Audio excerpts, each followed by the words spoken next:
Welcome to Stuff You Should Know, a production of iHeartRadio.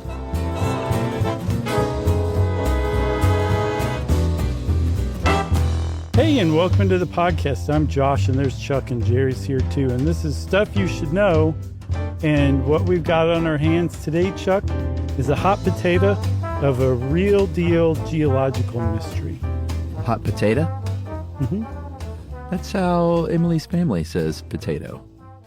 I think I would only say it when it's preceded by hot. I would only say it like I wouldn't say, I'm going to have a baked potato.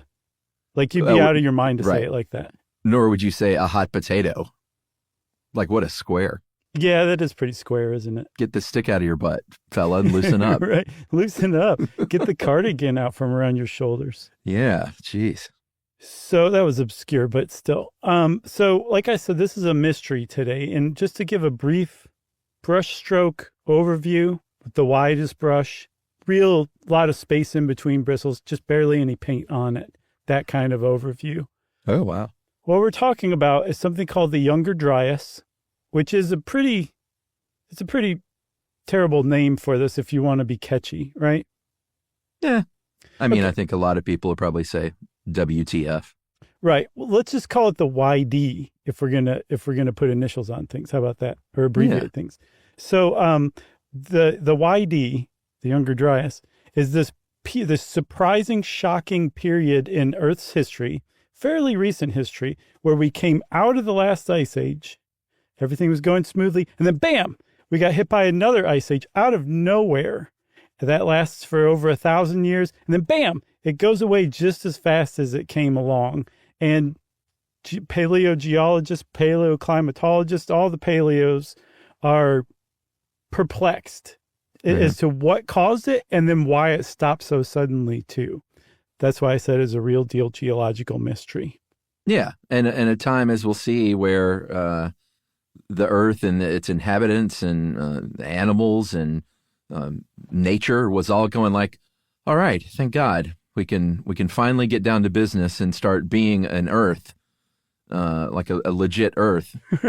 And then, the YDs come along and say, not so fast. Right. And you call it a legit Earth because when it finally ended, and actually that period in between the last ice age and the YD, those are like really habitable for human beings. Like, we love those kind of conditions, so much so that after the YD ended, it became the age of humans. Yeah. Like, this is the age where we began our civilizations. We started farming. We began to flourish as a species and basically take over the planet. And what's interesting is this is the most recent ice age. There have been 7 in Earth's history. And just as an aside, this was the Wisconsinian ice age that we're talking about. The last one was 250 million years before, right? So it's pretty significant that we just, geologically speaking, came out of an ice age because there's not that many. And then, not coincidentally, when the second to last ice age ended, that opened the door for the dinosaurs to come along and take over the Earth. So big things happen when an ice age changes. So for it to switch back to an ice age all of a sudden and then switch back to nice and temperate for us humans, it is just very weird. It was actually, I've seen it described as an extreme weather millennial event. Yeah, and it kind of made me wonder, had this not happened, because we were sort of headed toward, legit Earth, like I said before, I mean, it wouldn't change the year, but let's say as far alongness goes, we would be like the year 3000 something. Right. Like, would we be just that much further along as a planet, or would we be nowhere because in 1,000 years we will have already destroyed ourselves? The second one. Okay. All right. So it's a good thing this happened, or we wouldn't be talking about it right now. Exactly. That's exactly right. So yeah, that's a really anthropic way of looking at it. Well, speaking of, I bought a copy of If Anyone Builds It, Everyone Dies, the Eliezer Yudkowsky, Nate Soros book that just came out. okay. I did not know about it. You say that as if it was just on the tip of my tongue, which I appreciate. No, you do. We remember I basically mischaracterized it in the Zizians episode and had to make a whole. That's okay, right. That book, right, about building AI, and if anyone builds it, then we're all going to die. Like, just the existential threat of AI. It is really good. You could read it if you had a day that you could dedicate to reading it, you could read it in a day.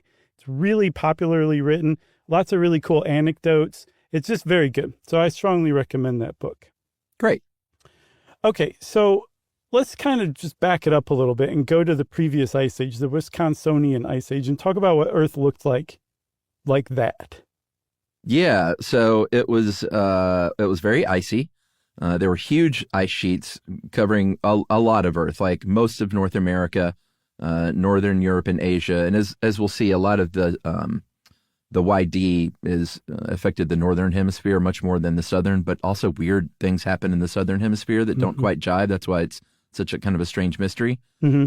But lots of ice everywhere. We had barren plains, very harsh conditions. We had things like, woolly mammoths, like ice-loving creatures dwelling the earth, and, human populations that were sparse and scattered and constantly kind of moving around, trying to survive. Right. And so the last ice age started about 100,000 years ago, and it took about 80,000 years to reach its peak point. So 20,000 years ago, it hit what's called the last glacial maximum, right? So it took 80,000 years to get there, and then 10,000 years to basically melt. Yeah. It melted a lot faster than it developed. And just like right after it peaked, it just started warming up. And it took about 9,000 years. And all of the ice sheets, all the glaciers, all the stuff that was covering Earth and keeping it in an ice age just basically went away. And Earth just blossomed into a version that we like. Yeah. And it became, not terribly unlike what we're looking at now. There was a jump in temperatures that was, kind of close-ish to today. And this was called and I never know how to pronounce. It's an umlaut. Is it really? Yeah, That's all it is. Yes. So all of our Nordic friends, the circle with the forward slash through, or the O with the forward slash through, Yeah. That's an umlaut, right? Okay. I mean, I guess we call it the null set because it looks like a zero with a slash through it. So call it that. I mean, we don't really call it that, but that's what it looks like. Pronounce it like that. All right. What with the umlaut? No, the null set. No. I wouldn't know how to do that. With the umlaut, I guess my best stab would be the Burling Alarud interstadial. I think you nailed it. All right. A lot more rain. We we achieved a sea level that's not what we have today, but about half of what we have today. Mm-hmm. With that rain, obviously, you're going to get a lot of plants. The woodlands are thriving. Animals are forest dwelling and walking alongside things like cave bears and woolly mammoths. Mm-hmm. And things are going pretty good. We have Homo sapiens at this point are the only humans that are around at this point. And they're loving life, man. They're saying, all right, we can travel a little bit more. And as we'll see, kind of stick their toe in settling here and there. Yeah, this was actually right before this was the point when people from Eurasia migrated into North America. So this was the point where they were cut off. They couldn't go back. There's no going back. They were in North and South America now because the Bering Land Bridge was covered up by those rising sea levels, which turned it into the Bering Sea. And this time, so remember, we're talking about this little period after the end of the Ice Age, before the YD comes along, where everything seems to be going smoothly for humans. This is where we started taking our first stabs at agriculture. Yeah. We're just like, let's try something new. We just came out of an ice age. Let's just get as funky as we can with it. And we're going to basically take some of that energy and that time that we dedicate to hunting and gathering and put it into farming. I just made that word up, but let's call it that from now on. They're like, what is farming? And they're like, you're doing it right now, buddy. I see you over there picking weeds. Exactly. And tending to those wild plants. And that's basically the, kind of, I guess, the argument for the beginning of agriculture, at least, right? Yeah, where we basically said, that's a good looking plant. Let's just try to make that one grow as well as we can. That's right. So things are going along swimmingly. People are not moving around as much. They enjoy sitting for the first time and things like that. And then all of a sudden, the YD comes along and the glacial conditions return in the broad sense, in a very quick way. I mean, how long did it take? The whole thing was like 1,000 years, but we reached kind of close to that last glacial maximum in about 500 years. Yeah, I think by 100 years it was really like in full swing, and then 500 years is basically like the ice age is back. I wonder if they were like, "Hey, does anyone think it's getting colder?" Right. No, just keep farming and be quiet. Right? Yeah. Just keep planting those plants. We should also say Kyle helped us with this, and he said that the younger Dryas came along and spoiled the party. That's truer than you would think, because right before this, in that Booling Allerod interstadial, was when we started making beer too. So that got disrupted as well. We'd be so much drunker today. So another reason we would have wiped ourselves out in just true. one global bar fight, basically. Yeah. So this kicks off 1,300 years of really, really cold weather, and then all of a sudden it just stops, and it comes along. It like happened starting about 100 years, 500 years into it. It was really basically back to ice age conditions in a lot of places. But when it stopped, it swung back to nice and humid even faster. And there's actual ice cores from Greenland that show that Greenland, in 10 years, the average temperature increased by 18 degrees Fahrenheit, 10 degrees Celsius. That is insane. And for comparison, so the global warming that's going on today that scientists are quite concerned about, and thinking people as well, that's a rise of 2 degrees Fahrenheit, not 18 degrees Fahrenheit, 2 degrees Fahrenheit in about 20 decades. We're talking about 18-degree rise in 1 decade. That's how fast this thing warmed up. Yeah, that's super quick. And again, whenever you talk about this kind of stuff, you got to zoom out and look at it from a sort of macro point of view. Mm-hmm. But yeah, that's super fast and got super hot. And also super cold previously during the YDs, which was named, by the way, after a flower, the Dryas octapetala. Yeah, nailed it. And the odd thing about this flower and why they named the YDs after it is that it thrives in cold Arctic regions. It's one of these flowers that loves the ice, kind of the mountains of Scandinavia. Mm-hmm. And in the late 1800s, like the 1870s, Swedish scientists were studying clay deposits that they discovered this flower. And they were like, this flower shouldn't be here between these layers of clay.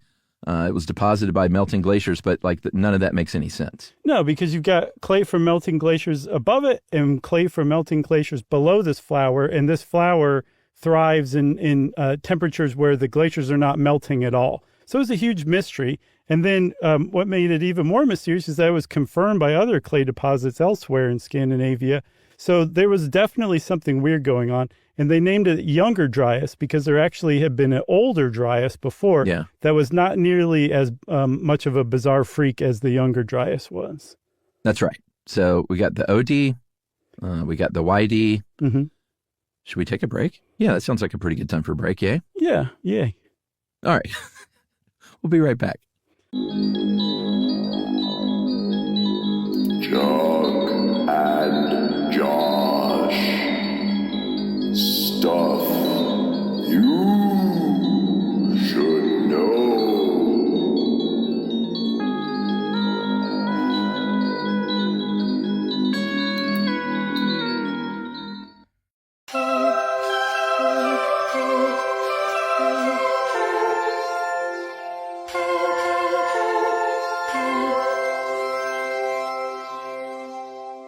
So, Chuck, we've been talking like pretty big shots, pretty confident here, right?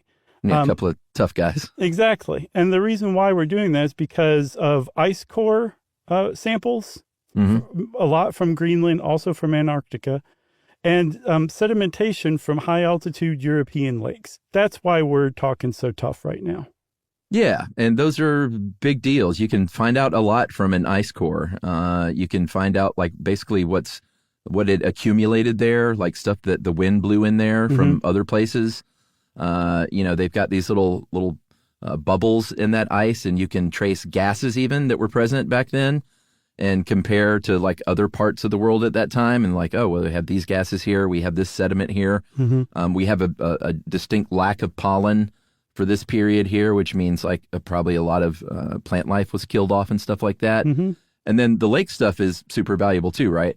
Yeah, because constantly sediment is accumulating at the bottom of a lake, and very similar stuff's getting trapped down there, like air bubbles, soot, pollen, all that stuff. And it just gets deposited year after year. And you can actually date that stuff. You can take a sample of the lake bottom and date that, and then see what was going on around the lake at that time, too. And lakes are advantageous because they're all over the world. Ice shelves and glaciers are not all over the world. So you're limited from where you can take ice cores. And then also lakes can last like thousands of years. Whereas if you're reading tree rings, you're reading maybe decades, maybe a century or two worth.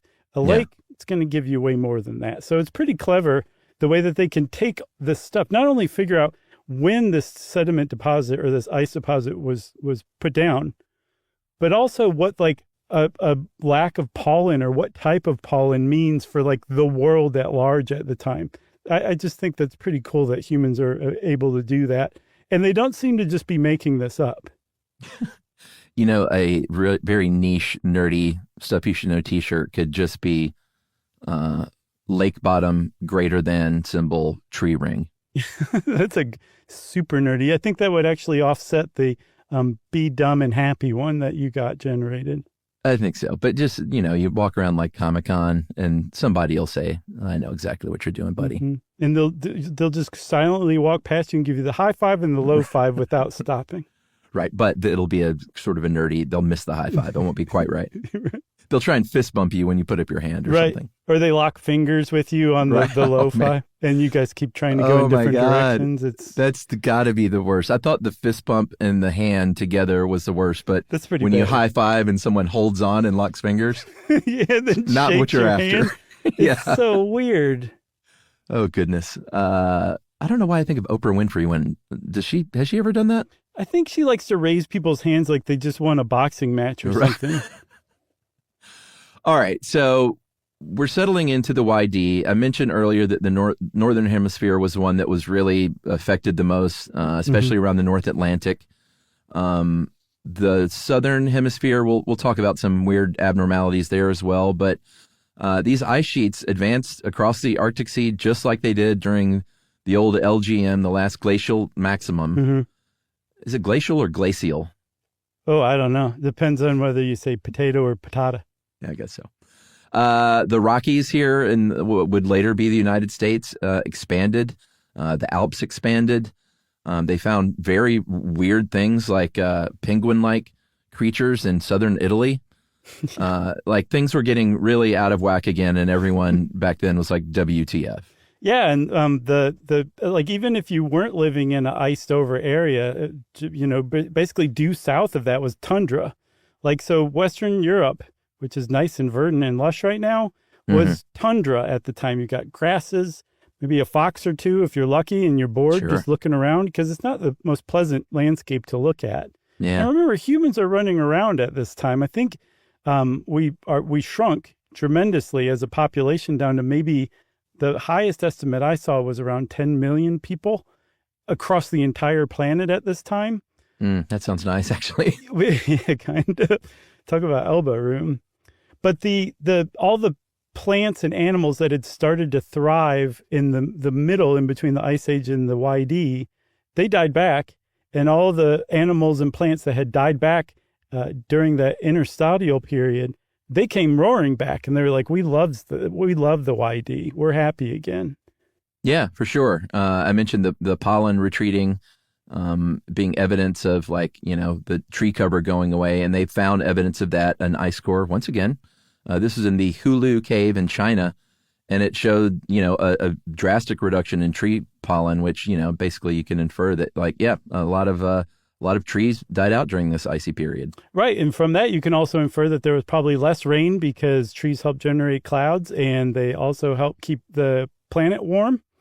It was obviously a lot colder and a lot drier. That was the two characteristics of the YD.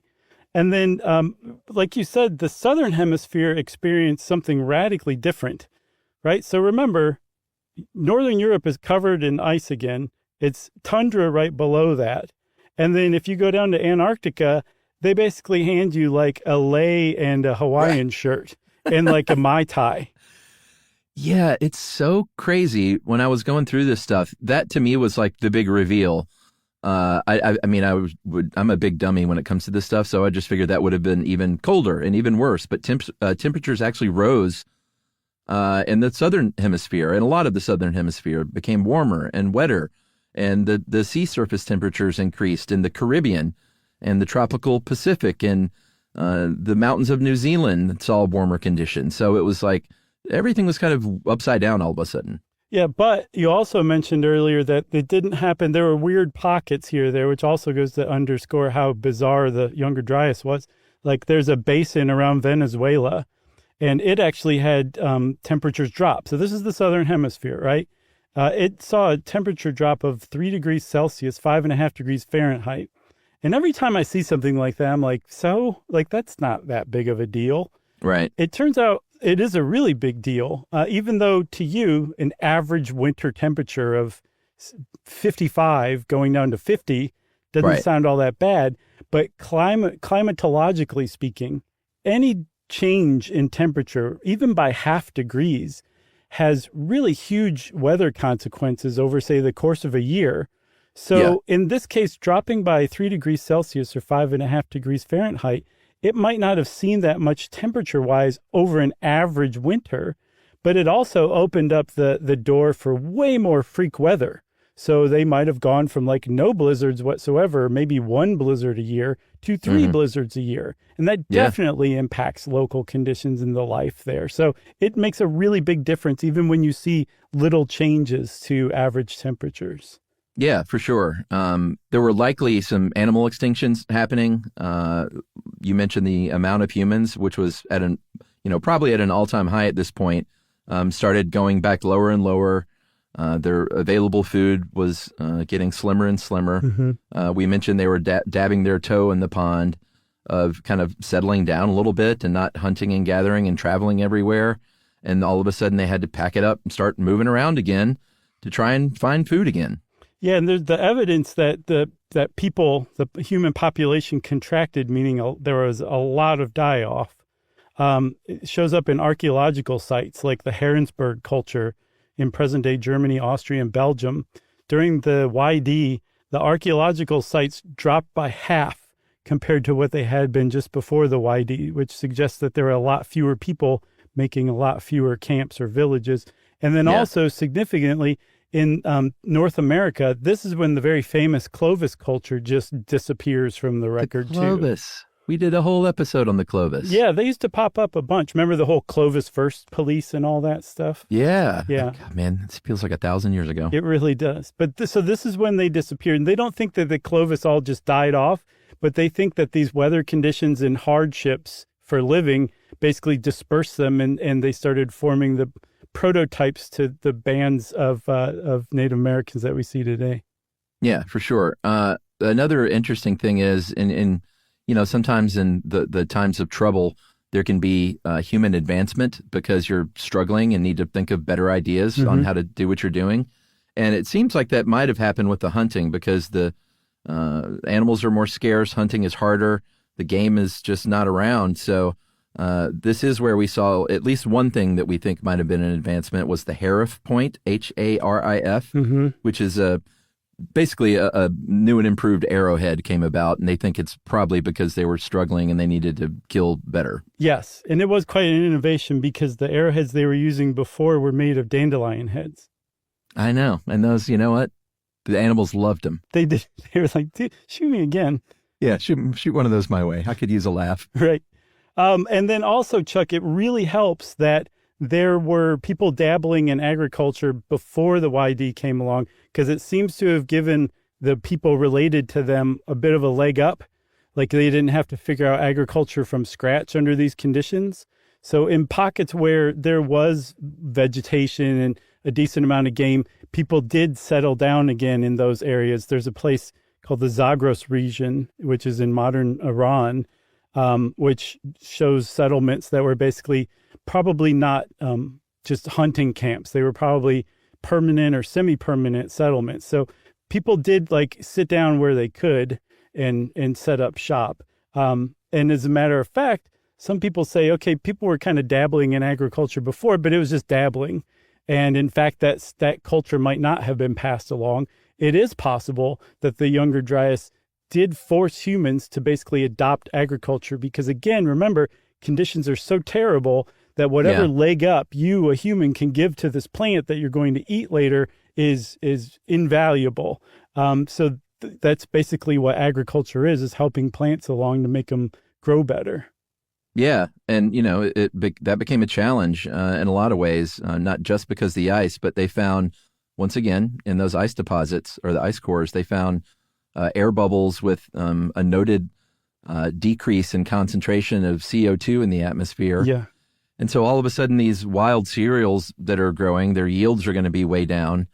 And, they had some, for the time, some fairly advanced agriculture burgeoning there. They were like pest control and like watering things, weeding things, transplanting things. The basics.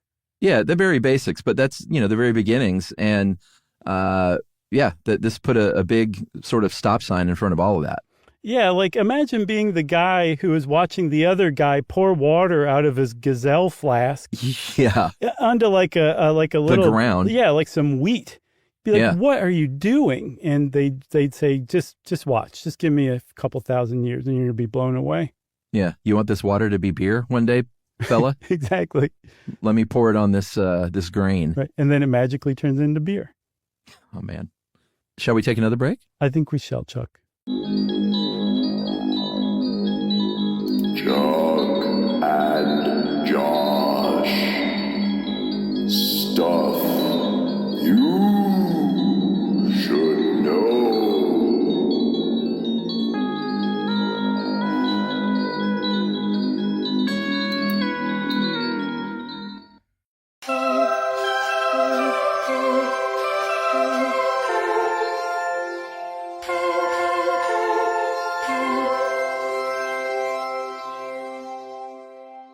All right, we should talk a second about something called solar insolation, not insolation, insolation with an O.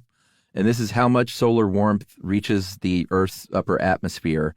And the basic pattern of, warming the globe is driven by this. And the younger Dryas is definitely like this weird, exceptional pocket that stands out. And because of this, everyone, that nerds out on this kind of stuff was like, well, we got to figure this out. I mean, why did this happen? And they have emerged with 4 main hypotheses. The one that has the most traction we're going to start with is the melt water interrupting thermohaline circulation. And that sounds very sort of like sciencey and nerdy and like, guys, I hope you explain this, but it's really very simple. It is. It's that a bunch of water disturbed the cycle of the warming cycle of the ocean very, very quickly. Yeah, specifically in the North Atlantic, which has this thing that you mentioned, the thermohaline circulation, which is where warm water, warmed by surface air on top of the ocean, falls down into the deep water. And as it does it, it displaces the cold water, which comes up to the top and gets warmed itself. Then it sinks and the cycle just keeps going on, right? And this is how warmth is delivered to the northern hemisphere, right? It moves northward. So the warmer seawater is always moving toward the north. So it's delivering warmth. And at the same time, that cold water upwells in the southern hemisphere. So it delivers cold to the southern hemisphere, which is why under normal conditions with the thermohaline circulation, the Antarctica is cold and comparatively speaking, the northern hemisphere is warmer.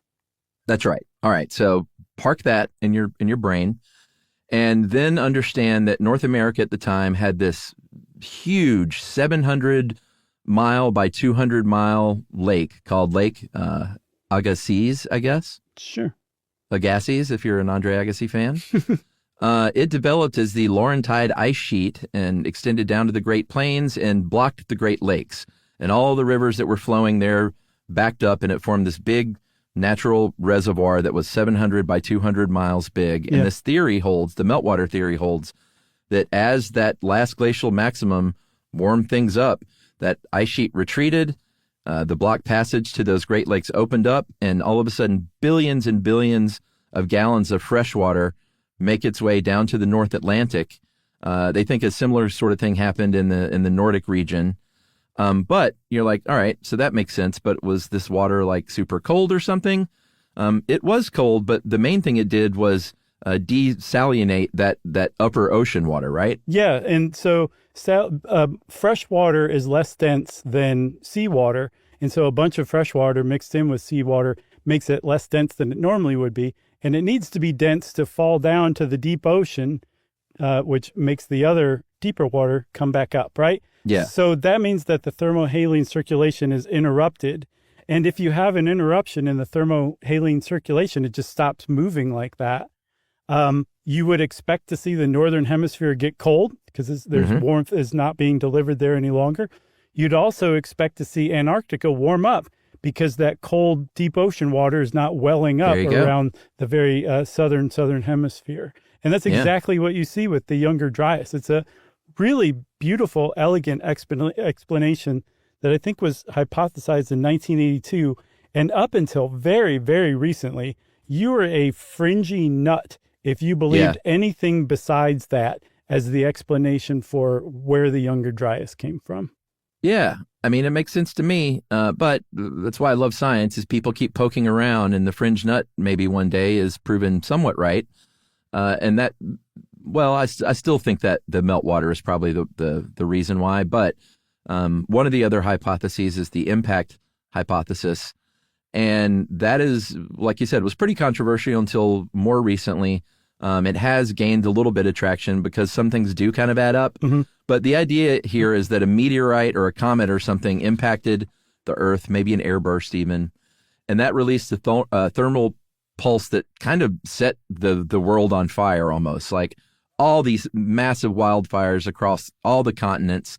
The air is filled with soot. It's blocking sunlight. And in fact, there's so much soot, there's atmospheric dust such that you reduce solar radiation, and all of a sudden you have what's called an impact winter, or kind of like the idea of a nuclear winter. Yeah, basically the same exact result, but just it was different things that got us there, right? So there's evidence for this that most people point to as like, this is pretty good evidence. There's something called a black mat, which is a layer of carbon matter that seems to be a soot deposit that you find all over North America and in parts of Europe. And all that suggests that there were wildfires going on different continents at the same time, which would suggest like some sort of massive comet or meteorite bursting and setting off this thermal pulse.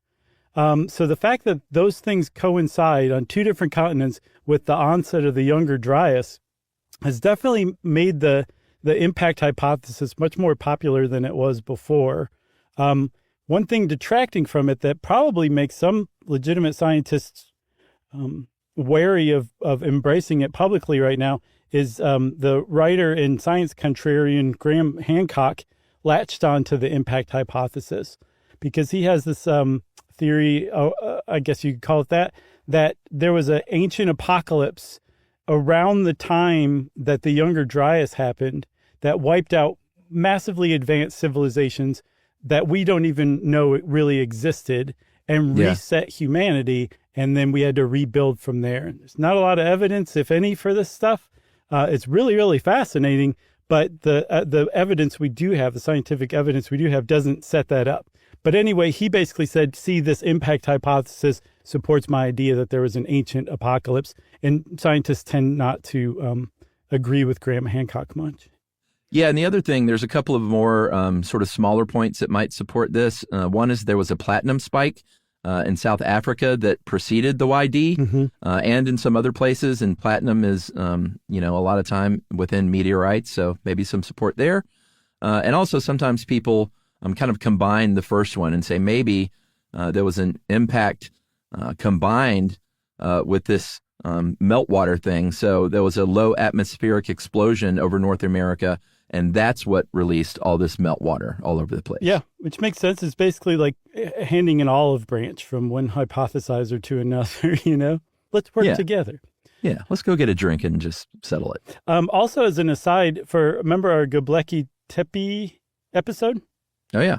It's been a while. I don't remember exactly how to pronounce it. But we talked about how there was this guy who also kind of fringely concluded that some astronomical engravings at the site recorded the comet or the meteorite burst that happened at this time, which is kind of cool. But again, there's not a lot of evidence to support it.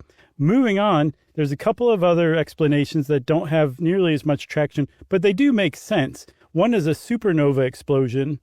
Supposedly a star went supernova in the Vela constellation at the right time that could have affected Earth by burning away its ozone layer, which would cool the upper stratosphere, which is the second most layer above Earth, which would prevent it from holding much water vapor. Water vapor is a greenhouse gas, and without a very strong greenhouse gas in the atmosphere, heat would just go out into space much more easily from Earth, and it would get cooler as a result. The problem with this one that I have is, wouldn't that happen all over the planet if the ozone layer was burned away by a supernova? I think so. So I'm gonna toss that one. Okay. Yeah, nailed it. The last one is another sort of example where the sun is blotted out, so there's a massive drop in temperature very quickly. But this time it is because a volcano erupted, a massive volcano. This is the Locher Sea volcano, not CEA, or I'm sorry, SEA, but SEE, because we all know that Germany doesn't have any water, right? Yeah, well, it's landlocked, yes. Yeah, but this is a German volcano. Of course, we're kidding. That's a reference to an older episode. We know all about the Black Sea, so hold your emails. But this volcano, it was definitely a mega eruption. It spewed 6.3, I mean, what is that even? Trillion? What is that? That's a cubic kilometers. So 3 million cubic kilometers? No, 6.3 cubic kilometers. To the third power, though. No, so that's what makes it cubic. So if you took a kilometer of land. Oh, yeah, right, yeah. And you made it square, and you did 6.3 times, and then you also made it a kilometer tall, a cube that's 6.3 kilometers on each side. Yeah. Just of magma got released from that volcano. It was a massive eruption. Yeah, I just outed myself in a mathematical way. Well, finally you did. I'm the one who does it all the time. Well, comparatively speaking, Mount St. Helens released 1 cubic kilometer. Vesuvius was 3, and this was 6.3. So the other interesting thing about this one is volcanoes can produce platinum. Yeah. Or at least, part of like groups of platinum metals. And that could account for that spike we talked about in South Africa. Yes. And so the volcanic eruption hypothesizers frequently say, hey, how about this? A volcano erupted and attracted a comet that blew up over North America, which kicked off the melting of the ice caps, which caused the thermohaline circulation problem. Yeah, and then the supernova person's like, what about me? And they're like, sorry, you're not Josh invited. Said you were dismissed. Exactly. All right, so that was the YDs. I guess we could talk a little bit about what happened afterward. Afterward is where we are, the Holocene period, and that was when the climate finally worked itself out. That pendulum stopped swinging, and things started warming up and stabilizing, and people started thriving again. The animals came out, the birds started chirping, the bees started pollinating, and it led to the not the modern era, but just, what we know now as planet Earth. Yeah, the beginnings of our era all find its roots in this time. Like, this is where agriculture developed. This is where civilization first developed. Writing came along a few thousand years later. I mean, all of this happened in a really short period of time. Like, essentially, everything that has to do with, like, human civilization began in the 10,000 years immediately following the Younger Dryas. Yeah, I mean, the current shape of our planet happened after the Younger Dryas, like the way the coastlines were shaped. I mentioned the Rockies and the Alps. Those mountain ranges all over the world. Even they I was about to say took their final shape. That, of course, that's not true, but took the shape that we know and love today. Yeah, and that's actually one reason why it's difficult to track what humans were doing during the Younger Dryas, because the settlements that they had that were closer to the coastline then are now under hundreds of feet of ocean water. and are probably just totally destroyed. So we lost a lot of archaeological sites because of that sea level rise. But it was a trade-off because, again, we have writing. Yeah, that's right. And those wild cereals that we talked about that were having such a hard time, became Captain Crunch. Yeah. And really, is there anything more you need to prove that humans have reached peak civilization than that? No, I don't think so. Okay. Well, I guess that's it for the YD, right, Chuck? That's it for now. I mean, who knows what's ahead? Well put. And because Chuck said who knows what's ahead, truly, it's time for listener mail. This is called Birthmark episode because I think that might have been a selector. Maybe Patrick just listened to it again. I think so. Mm-hmm. That's what happened. Hey guys, listen to that episode again recently because I have a birthmark that makes me perpetually look like I have a black eye. On a regular basis, someone will ask me some variation of like, who punched you? What happened to your face?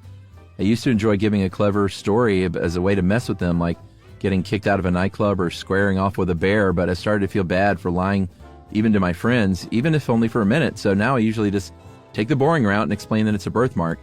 It's just subtle enough that friends can go years without noticing it even. Wow. But once it's brought to their attention, they can't unsee it. Many don't believe me when I tell them it's just a birthmark, and they think I'm trying to cover something up. My mom even told me that she was interrogated when I was a child by doctors. Oh, wow. And would get dirty looks from other parents when they noticed a mark on my face, and I feel bad that her experience of my birthmark has never been as fun as mine. Anyway, ever since my wife Christine introduced me to your show about 9 years ago, Stuff You Should Know has been a staple for us during house chores and road trips. Your chemistry together is very comforting, and we especially like hearing Josh make Chuck laugh. Do it right now. Hot potato. That actually worked. I was like, I'm going to have to fake a laugh here, but you got me. Awesome. Keep up the great work, guys. Thanks for making the two of us smile again and again and again. We've made them smile 3 times. All the best from Troutdale, Oregon. That is Patrick Burton. Awesome, Patrick. Thank you for that. Patrick and his wife, Christine, right? Yep. So thanks to you both. And Patrick, I have to say, if you're going to have a birthmark that's not in the shape of Abraham Lincoln, the place that you have it is about as cool as it can be. Agreed. If you want to be like Patrick and Christine and let us know how long you've been listening to us and what you think, hopefully it's generally positive, you can send us an email too. Send it off to stuffpodcast@iheartradio.com. Stuff You Should Know is a production of iHeartRadio. For more podcasts from iHeartRadio, visit the iHeartRadio app, Apple Podcasts, or wherever you listen to your favorite shows.